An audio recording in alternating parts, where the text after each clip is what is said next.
All right, we're almost there.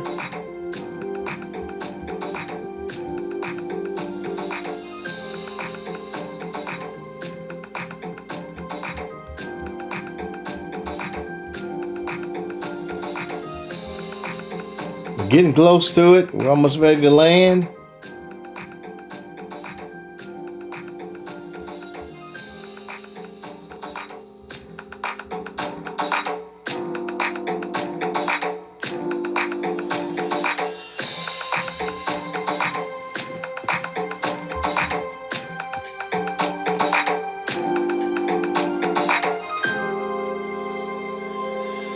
Welcome. Good morning. I hope everybody's having a great Saturday morning here in the desert.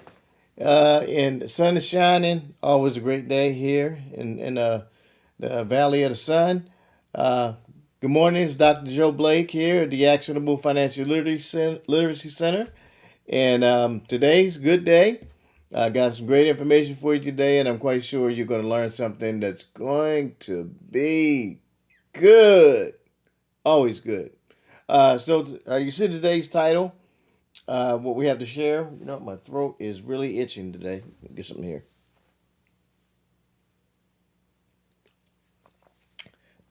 So we got it for you. So today we were talking about a financial scandal, a need, an unfulfilled need, right? An expression of an unfulfilled need. Uh, that just popped in. You know, I mean, God kind of throws stuff to me, and I'm able to share it. So, um, so you know, these next few months are the holiday season months, and you know, cash is going to be flowing here, there, everywhere.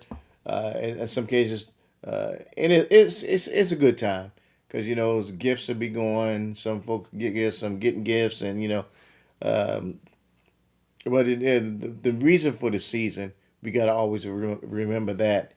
But we always, you know, because we're still in a turmoil in our country, you know, but finances are always at the forefront of our minds. So I'm always doing research and everything as well. So I came across this article that was written, but it was talking about the country of England, and some of you may know, but I have a heart for England. I have a heart for it, mainly because that's where I lived there for 3 years, and my baby boy, uh, Trayvone, he was actually born there when I was in the military. And when I read this article, it gave me some insight. What it helped me do was further understand, not further be able to grab hold. I wanted to share with everyone here about the financial crisis and its influence and impact uh, on the global economy. Because we're looking at finances not only just for our own lives, but how, as we build our business and build our financial portfolio, how that influences the world or can influence the world. And we sometimes we got to look at it from a global perspective, especially when we as we build our portfolio. I know we live in the United States, and you're saying, okay, you know, Joe, why we got to look at the world? Because we influence the world. You may not think it from a little, you know, macro level, you're looking at the micro level, but you got to look at it from the big side. See what's all out there. How what we do here influences everything. And you know, we may be just here chilling, looking at the brother, and you know, bright red on, but you know what we do here and how it influences the world itself as a whole. So let's kind of get on it here. Uh-oh. So first of all, we have our model that we always share. Talk about the the financial literacy model, and we had the knowledge that comes in, and that knowledge that comes in, we want to look at making sure that knowledge has the right behavior that goes out. So the knowledge comes in, the behavior that goes out. We want to make sure we function and we work on that. In the middle are the actions that we need to take to correct all our financial aspects of it. So those five items in there, we look at those things on a monthly, quarterly, semi-annual basis that we need to correct. So the stewardship, the basics, investing, borrowing, protection, those are five spokes in the middle there. So we're looking at those on a consistent basis, and we want to make sure we adjust and change. You want to look there to correct and detect any errors in your thinking from a financial aspect. Then we have the shopping cart. The shopping cart are the behaviors. You want to look at it. You want to take this shopping cart and go within each stage of your action model. So you're taking each stage and you're taking that cart and you're looking at each stage. So in the stewardship, you're looking at the economic aspect of it. If those financial actions are making any changes, you're looking at if there's anything monetary flawed, you're making any mistakes, you're looking at it differently. If there's anything unrealistic, you're trying to become a millionaire in 2 days, not happening. Not unless you buy a lotto ticket, but that's by chance. You get struck by lightning 3 times before you get hit the lotto. If there's anything unrealistic about it, if it can you recreate it? Recreate meaning can what you actually did or done, can you show that to someone else and they can recreate it and recreate it?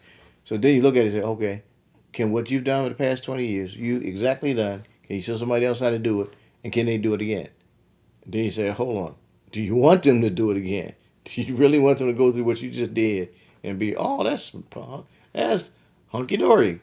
No, you don't want them to go through that. It just depends. If you went through a horror story, do you really want them to go through that same horror story? Probably not. But you just got to depend.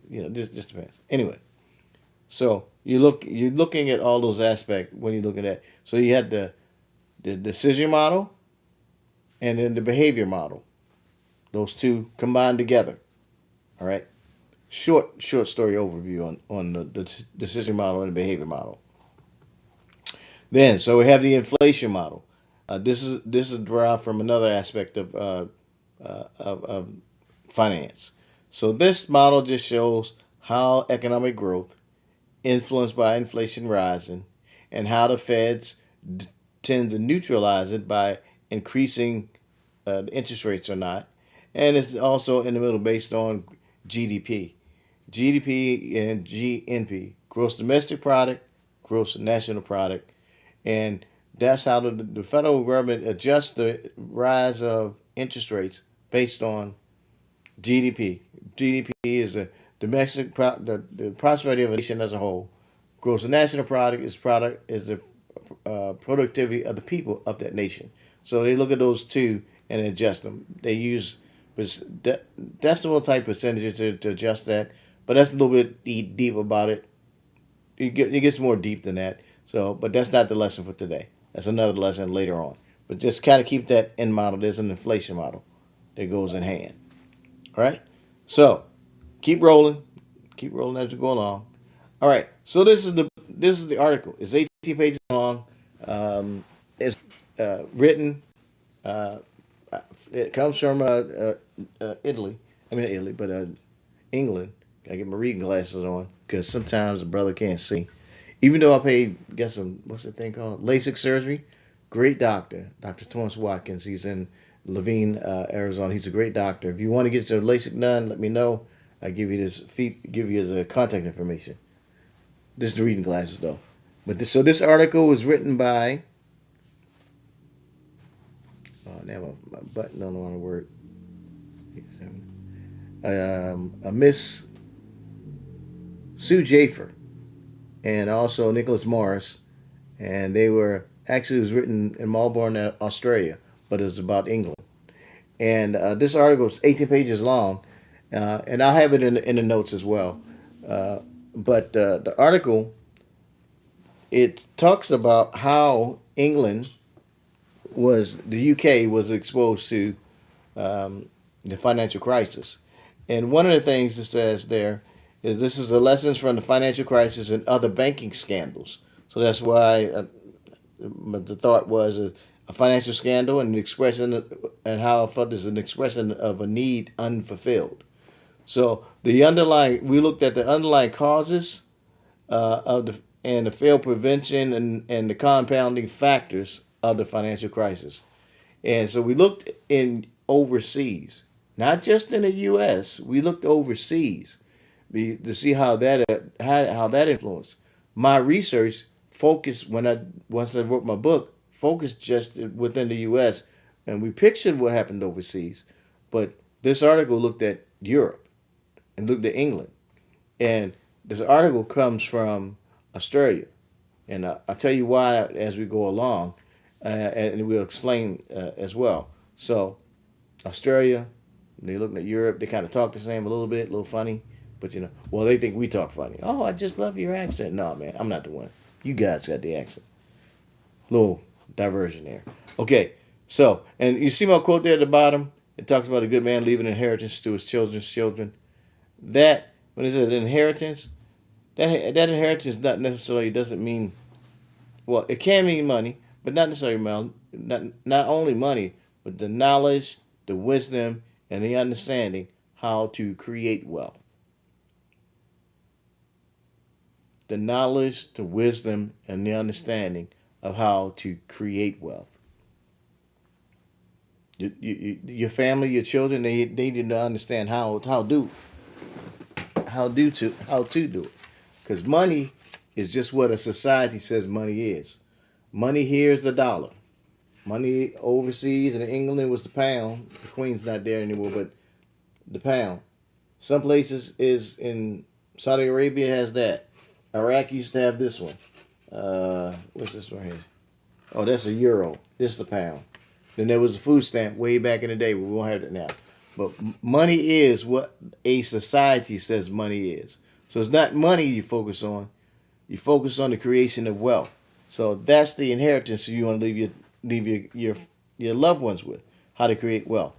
So in this case here, the financial crisis and other scandals, we're looking at what failed there and what are other compounding factors that caused that loss. All right, so and it was the need that was unfulfilled was people lost a lot. They wanted that financial success. They wanted that successful outcome. They wanted that dream to stay alive, but it was lost. What caused it? What happened in Europe? Okay. All right. Cool. Let's move it on. Let's move it on. Let's move it on. All right. All right. So, first of all, by the way, this article is kind of long, so we're probably gonna have to make this another session as well. All right. So, a major. So the intro and the purpose to the article talks about a major unsustainable credit boom. So it was a major unsustainable credit boom, and it started with the U.S. subprime mortgages.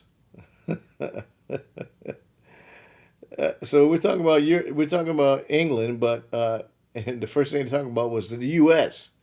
But why in the world we're hold up now we're in Europe, but Europe is pointing around. It was the U.S. What in the world? How if something happened in Europe and they turned back and said it was the U.S. that did it? Why is that? What is going on? Why is it? What has the U.S. got to do with anything? Well, what we have to understand as a country, as a people, yes, God has given our country the opportunity that we can have so many different groups of people live in one place, and we can live in one place and live in harmony to a degree. We can live in harmony that our livelihood influences other countries as a whole. In a good way, in a good way, we all can come together. I have friends of different faiths. I have friends of different ethnic backgrounds, and we get together. We can bump elbows, talk different stories. I remember I was in the Air Force and I had a friend. He liked country music. and I like rap music. Man, we was in the dorms. That was back before I got saved. Okay, before I started going to church. All right. So, but man, we were sitting there, just chopping it up with some Southern Comfort and Coke, just like bubble gum. But we listen to a rap song, then we switch and listen to a country song. Listen to a rap song, listen to a country song. Got together. We were just great to get. Didn't matter where we came from, but we were like that. Some countries you don't have different groups like that. Different guys get together and having it. But in the U.S. we have that. In other countries you can see that we can have different people who come together as one. And so Europe looked at the U.S. and they were seeing that we were that way. So even though it was our mortgage, our U.S. subprime mortgages that other countries were buying. They were sliced, like they said, we were slicing and dicing it. So, and the subprime lending people, it started with the low income folks, which ain't right. But some of those folks, people who are getting subprime mortgages, were people that shouldn't have gotten subprime mortgages. Again, that's a whole nother story. And it just multiplied and blew up from there. You Stated incomes, uh, people will get mortgages, and people were just bragging about, oh yeah, I got a 1% mortgage, yeah, I got a 2% mortgage, and the adjustable rate mortgages. I mean, that's what happened to the country. Just everybody was getting those type of loans and wasn't paying attention to the adjustable rates at all. To adjust millions fell into that trap. Millions fell into it, and then it was over. Well, all those mortgages were seen as attractive. They were made attractive. They had lipstick put on. They had muscles on them. There's an inside joke to this part. Muscles, they were made attractive, and so overseas they made them look attractive. They were attractive risk, and they were the other Western nations seen them, and they said, "Oh, that's a good yield. They can get some benefit by getting these type of loans and certain packages." And other Western nations seen them as attractive buys. So all those other nations started buying these type of loans and certain packages, and the U.S. was selling so many of those type of loans because it was wide. So many people were buying them, and it seemed like it was a hot tomato. And then because it was doing so well in the U.S., and then the U.S. was selling them, and everybody over here was like, "Oh, this looks good." Everybody was buying them. All the Western nations, they were following the U.S. leads, and everybody got hook, line, and sinker into that operation. So the Western nation following the U.S. lead, and that's what happened. That's that. I mean, that's kind of now. Again, I'm not. I don't have a crystal ball. I'm not saying I know it all. I'm not saying I got all the goods. I'm not saying the best, but I know a lot. And also, hindsight is 2020 for a lot. But I did my research in 2013. This is 2022, so it was like it's been a minute. But in 2013, I saw this back then. Of course, ain't nobody gonna listen to me because I'm a brother with a Ph.D. And even though I got a Ph.D., you know how it works. Folks don't want to listen to a brother. Oh, this is our brother over here. He really doesn't have any. But I still do my thing. God give me the knowledge and information, and I share it. Okay, second point: underlying causes. So, what are some of the underlying causes? Lack of attention to liquidity and shortages. So, what is liquidity? Not having enough water? Liquidity, a shortage of liquidity. What's that? What is not having enough cash? They were so highly leveraged in debt, so they didn't have had enough cash on hand. So and we know the old saying is cash is king. We know that we hear cash is king. You ain't got no cash, you're out there, man. And I had one time I had a client sometime or one client one time say to me, "Well, I'm really I don't want to say the word 'cause it's kind of not right," but he said, "I'm paper rich or something like that. I'm paper rich. I got cash on paper. Well, if you paper rich, you really ain't got no cash because the only way for you to get this cash, you got to borrow from somebody. Borrow it. Well, if you got to borrow it, it ain't your money. It ain't yours. If you got to borrow to get money out of something, it ain't yours. That's not cash. You got to borrow it. That means you got to have their score right and credit scores. Here's a scorcher. You're gonna hate yourself. Here's a scorcher. Credit scores for poor people. If you had cash, you wouldn't have to need a credit score because you have cash. You can just get your money, go get it. Cash is king. All right, that's another story. All right, so if you have cash, then you don't have the need for that. You got to have that cash so because the market goes bloom, and you don't have cash, you're out there. All right. So, but then you had the processes collapse, the mortgage delinquencies, and that's when everybody the delinquencies of the mortgages and all the homes are gone. People were losing their houses. The bank had all the houses, but they couldn't sell them because couldn't nobody buy them. Only people who was able to buy the houses when everything foreclosed. Folks with cash. That's who bought them. You had cash, you can buy a house. You had money, you can do it. That's who bought them. That's who bought them. But it's all hindsight 2020. That's how it worked out. So in the UK, who burdened that loss? Who burdened that?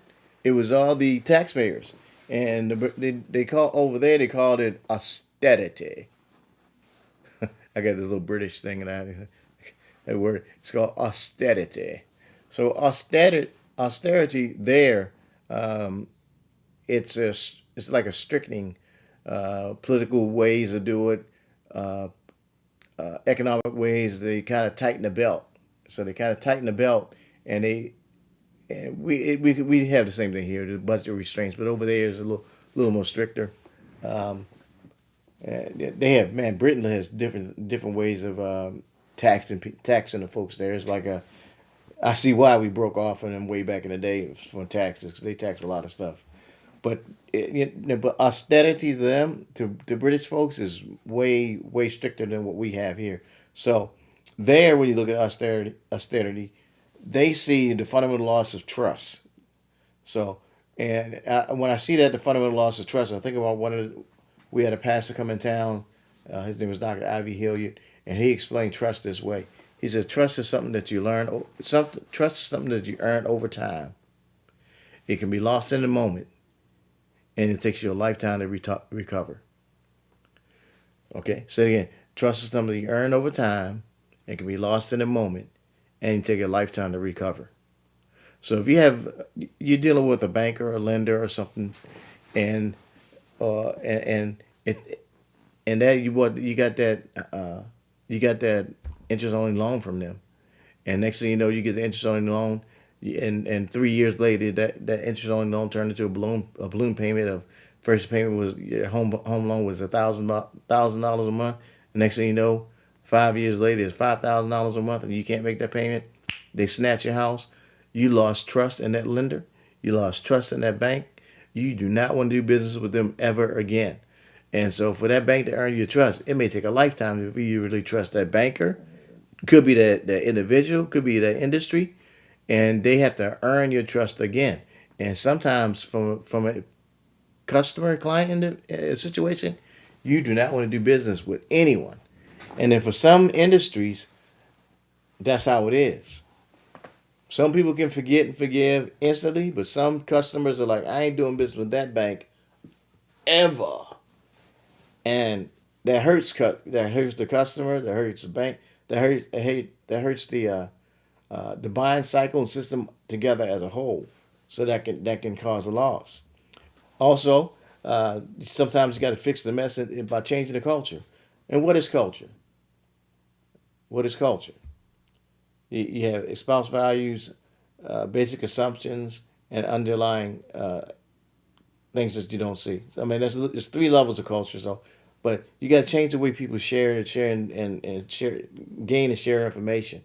It's more deep rootedness in that. if you don't change the culture, and sometimes greed is involved. If you got people that's doing something because they want money instead of wanting to help people, two different things.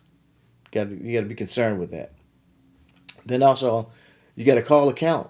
You got to call account. You got to call account some of the bankers, some of the brokers, and some of the stakeholders that are out there doing harm to people instead of doing help to people. You got to know that you're out to help. You can help and make a profit at the same time. You can help and make and build a business at the same time. You don't necessarily have to gouge folks. No, you can help them, help you at the same time, and where everyone wins. Everyone can win without having to snatch cash from people. Everybody can win. Everybody can win. It's a big world. We can all do this together and save the planet and all those good things. There's enough for everyone to win. So don't need to be a hoarder of cash, a hoarder of houses, hoarder of. Not everybody can win. Everybody got a piece. Big planet, big world, big space. I mean, it's enough. Cut it out. Stop trying to run over top of everybody. Stop trying to be the only one on top with it all, man. You end up like suffocating yourself trying to get it all, do it all, be it all. Cut it out, man. Share. All right, all right, okay. So I wanted to go ahead and give you the definition of austerity. So there's a set of political economic policies aimed to reduce government budget deficits through cuts, tax increases, and a combination of both, or a combination of both. So when I heard this, when I read that, what I started thinking about what that means is it was this old song way back in the day, and it was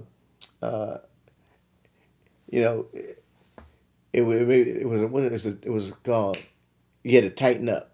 Yeah, you said tighten up on your backs. It's not a Christian song. It's not a Christian song. But it's tighten up on your backs. They said tighten up on that backstroke. But basically, sometimes you got to tighten up on that belt. Tighten up on your spending. Tighten up on going out. You got to tighten up on eating out every week. Sometimes you got to tighten the belt before you go do anything. Sometimes you got. I know for a while I cut out. I had cable. I thought I couldn't live without cable because I thought I had to have the movie channels. I thought I had to have, and but I said, you know what? Actually, I didn't say it. My wife said it. She was like, "We gotta get rid of cable," and I was like, "No, I have to have local channels. I gotta have the NFL. No." I wailed. I did. I wailed. But I shut it off because I realized I really wasn't watching TV because I was hustling. I was doing my business, man. I was hustling. So way back, I shut off TV and I just had back then. That's when Roku first came out, and I had a Roku box. And then I realized I was like, I can do this, man. And so what we ended up doing, we ended up watching Frasier, the episodes of Frasier, and she liked Frasier, I didn't. And then I started watching, I ended up liking it. But we ended up watching the episodes of Frasier at night. So I was hustling, doing my thing, and I came back to the crib meaning house. Came back to the house, came back to the crib, and we watched Frasier. And I realized I didn't miss TV. So I got used to not having TV. I got used to not having TV, and so I had the Roku box. And even now today, I don't have cable. I have what's that thing called? YouTube TV. So I mean, it's good. And then so as another remedy, I looked at in the Bible talks about Hebrews 6:26 and 12. Follow those who through faith and patience inherit the promises. So you got to find people or businesses that through faith and patience do good things for people. Somebody that's faithful and patient and they helping other people. That's the business. That's the business person. That's the company. That's the industry you want to follow. That's the type of company you want to follow. Also, as you're out there looking and you're working with companies, individuals, um, this is another. In the book of Matthew's chapter 7 and 13, and there's scripture 13 and 14. Envision this. Wide is the way, and wide is the road, and broad is the way that leads to destruction. All right. There was a wide and broad way to all those people, all of those folks out there who had an interest only loan, and all those the mortgages just kind of fell apart. Narrow is the way, and thin is the road. The people for those that did not fall into that trap. And nothing. Now I'm not saying these people right here. It's not saying that they did anything wrong. It's just that what happened. And we all go through life and we go through that wide road of stuff. And when you find out you go down that wide road, when you find everybody going down that road, you realize maybe that's not the road I need to take. But you find that thin way. Sometimes that's when you gotta tighten up on stuff and say, okay, let me find out what everybody's doing that they shouldn't be doing, and find that narrow way to do it the right way. You listen to what I'm sharing, you just focus in on what you need. Just focus on that thing you need to do, not what everybody else is doing. You focus on that road that you need to do for you and your family, and make sure you get that done. So that's what I'm saying. Focus on you and your crew, you and your 3 or 4 or 5 in your family.